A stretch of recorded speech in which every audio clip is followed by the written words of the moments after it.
épouvantable parce que quand on calcule sa densité d'énergie, c'est-à-dire la quantité d'énergie qu'il contient par centimètre cube, on trouve un chiffre extravagant.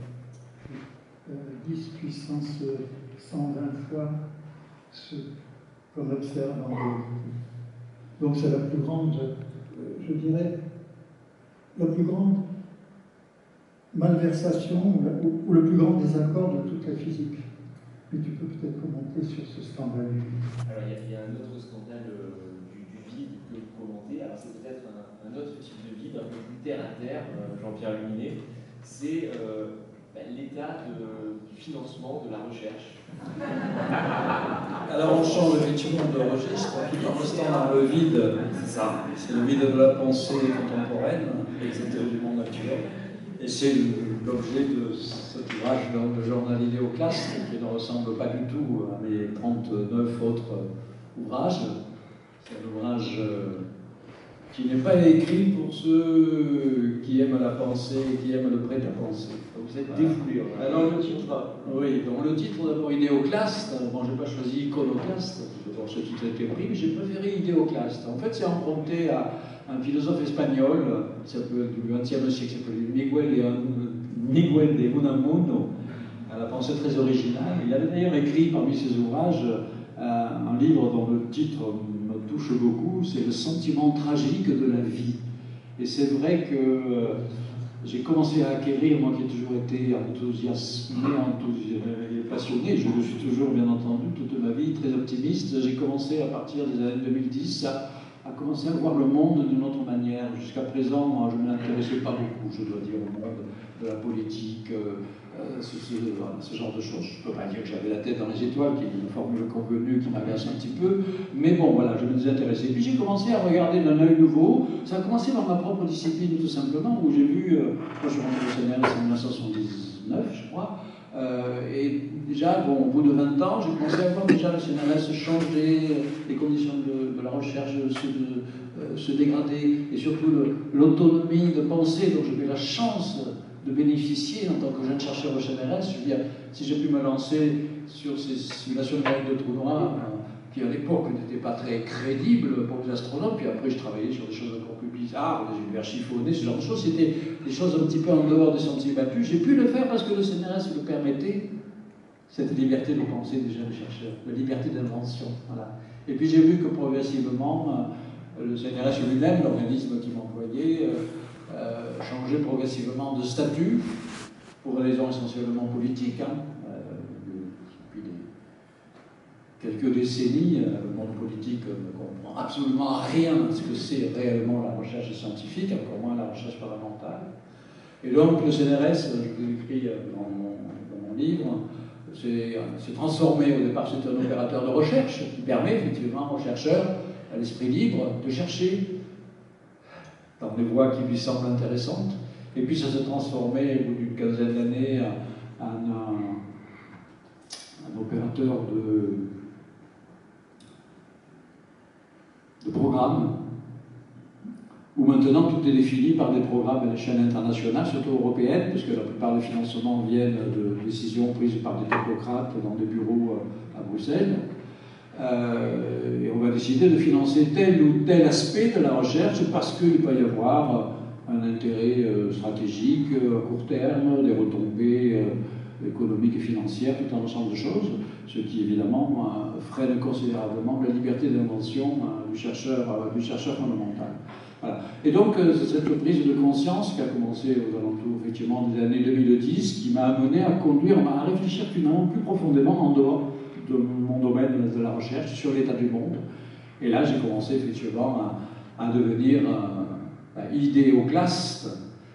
Alors, je reviens effectivement sur ce terme-là, dont Miguel de Unamuno avait défini le terme idéoclaste. Il avait dit « Je déteste les étiquettes, j'abhorre les étiquettes, mais s'il y en a une que j'accepterai, c'est celle d'idéoclaste, c'est-à-dire de brise-idée. » Voilà, donc, être idéoclaste, c'est aller à l'encontre des idées reçues. Et moi, et pas seulement moi j'espère, c'est de Michel, et puis des chercheurs un petit peu novateurs, je pense, en tant que chercheurs, mais aussi en tant que citoyens, parce que les chercheurs, pour l'oublier, sont aussi des citoyens, et ils ont le droit de s'exprimer en tant que citoyens, et ne pas restés cantonnés dans leur domaine recherche, eh bien je déteste les idées reçues, le formatage de la pensée unique, le suivisme, les manipulations de toutes sortes, statistiques ou autres, les fausses informations, tout un ensemble de choses. Et je me suis aperçu que, et notamment à l'époque, l'épisode qu'on a tous vécu à l'occasion de la pandémie, que ça a été un exemple pour moi. Alors je sais que tout le monde n'est pas d'accord là-dessus, bien entendu, on a vécu tous différemment cet épisode, mais pour moi ça a été une gigantesque manipulation, fondée évidemment sur quelques aspects réels, hein, qui n'ont pas été inventés, bien entendu, qui ont utilisé ce qu'on appelle les techniques d'ingénierie sociale, qui ont été mises au point des décennies auparavant aux États-Unis, pour mieux contrôler les gens. Donc manipulation par la peur, infantilisation, culpabilisation, injonction paradoxale, tout un ensemble de choses. Ce qui ne pouvait qu'irriter profondément le chercheur que je suis, qui ne s'en tient jamais à un discours unique. Or, qu'est-ce qui s'établit aujourd'hui? Alors je me suis arrêté en 2023, et heureusement, parce qu'aujourd'hui c'est encore pire. Je veux dire, entre les discussions autour de la guerre en Ukraine, le conflit israélo-palestinien et tout un ensemble de choses. La guerre en Ukraine que vous évoquez aussi d'ailleurs dans ce livre. Oui, tout à la fin, je fais une petite allusion. Voilà. Vous avez eu une censure du 28 minutes d'Arte. Oui, effectivement, j'avais fait une émission, j'avais été invité pour la deuxième fois à l'émission de Arte des 28 minutes. Et j'étais censé, alors j'avais pas insisté autour de mon livre sur les trous noirs qui venaient de sortir, c'est un autre livre qui n'est pas là, les trous noirs en question, donc c'était très bien, et puis après on m'avait invité à rester pour commenter l'actualité. Et les journalistes ne s'attendaient pas du tout à avoir un chercheur non conformiste du tout, en dehors de la doxa, en dehors de la doctrine, parce qu'il faut dire que l'une des choses qui m'a le plus affligé dans cette histoire-là, c'est de voir la soumission intellectuelle généralisée, y compris dans le monde académique, chercheurs, universitaires. Beaucoup de mes amis, pas tous heureusement, beaucoup de mes amis sont restés dans cette doxa. Il fallait suivre la méthodologie scientifique, je croyais être la méthodologie scientifique, ce genre de choses. Il fallait gober dans tout ce qu'on nous racontait, etc.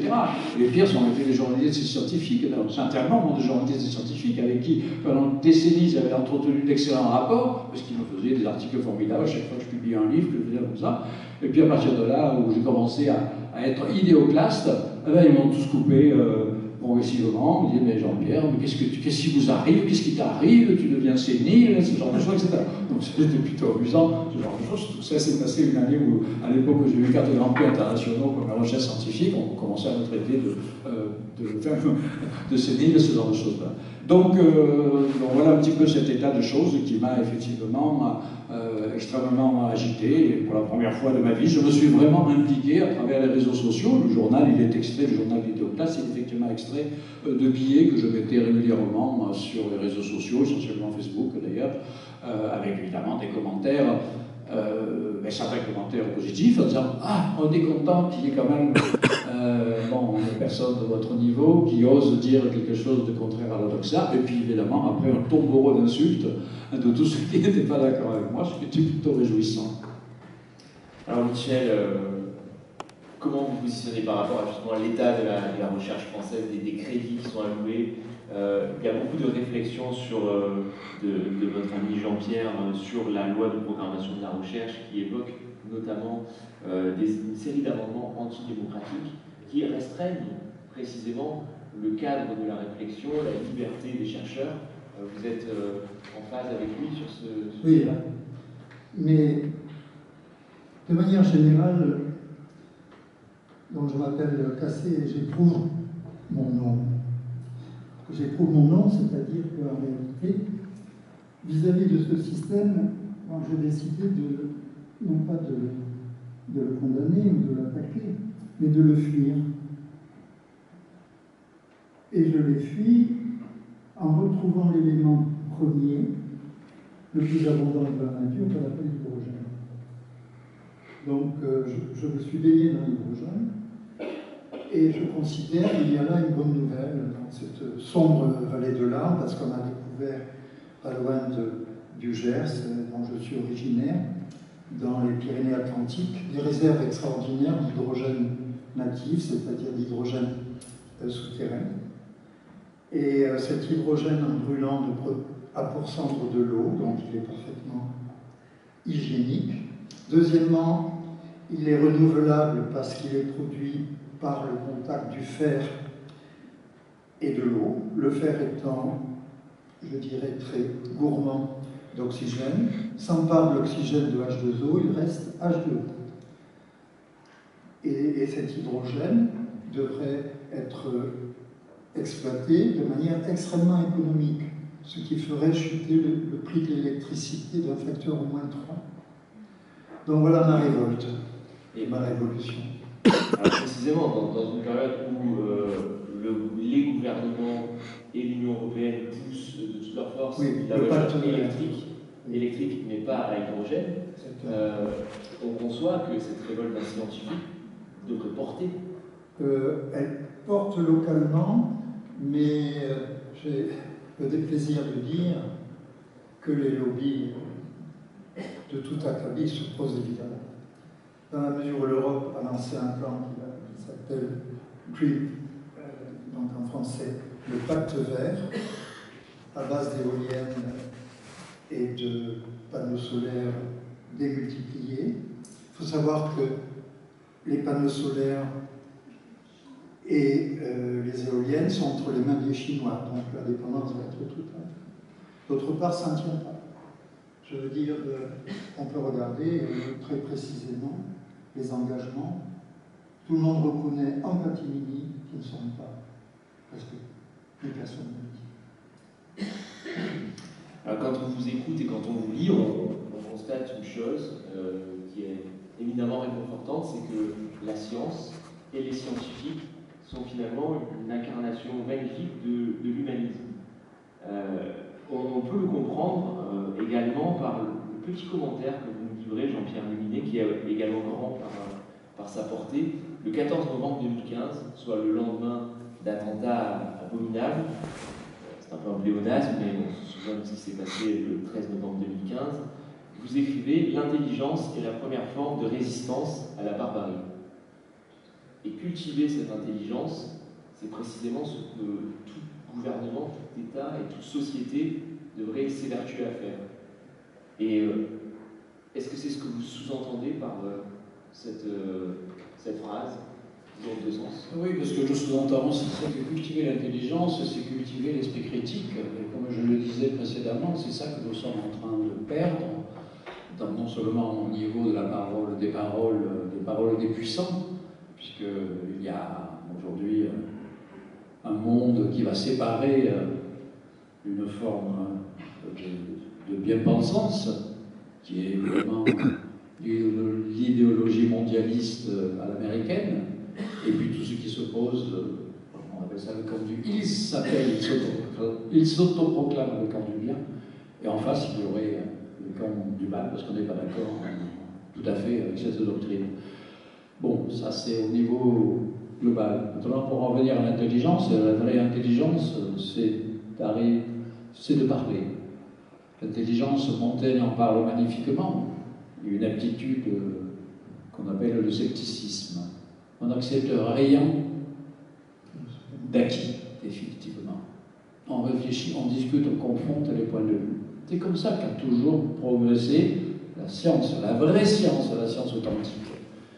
Et malheureusement, il y a une partie de la science qui s'est dévoyée, alors pas dans les sciences de l'univers, pas trop, parce que les enjeux sociétaux sont lointains, même si l'univers est en nous. Moi, j'aime beaucoup quand même, je ne vais pas séparer l'humain de l'univers.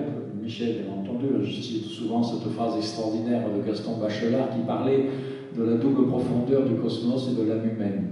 Mais bon, malgré tout, les grandes recherches que l'on fait en sciences de l'univers ne vont pas en avoir un impact immédiat sur l'économie, la société, etc. En revanche, dans d'autres domaines, évidemment le domaine de la santé, entre autres, bien entendu, il y a effectivement un impact à court terme.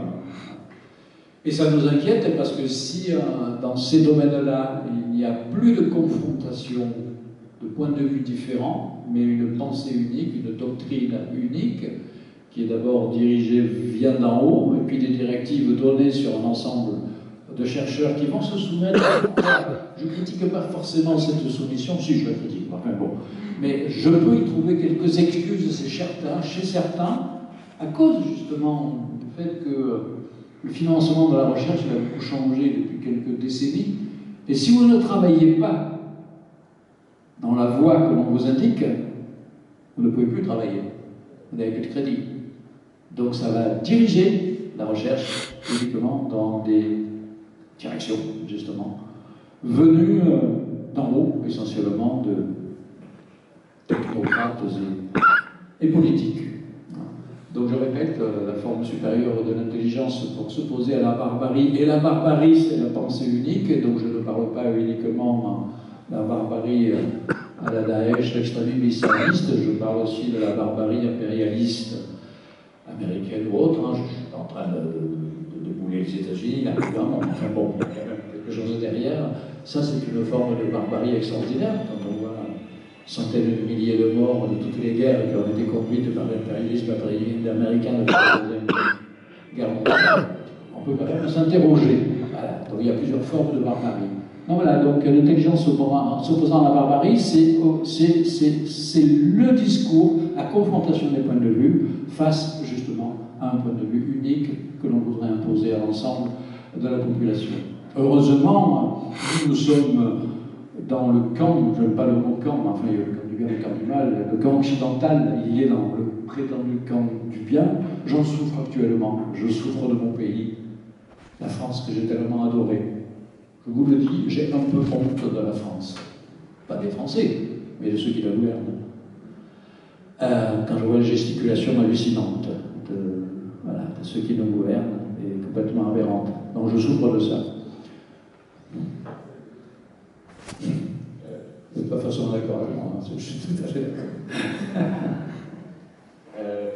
Michel, vous êtes également sur cette ligne. Enfin, quand on lit par exemple peut-être un jeune astronome qui appelle à cette ouverture d'esprit, à cette inventivité, à cette curiosité,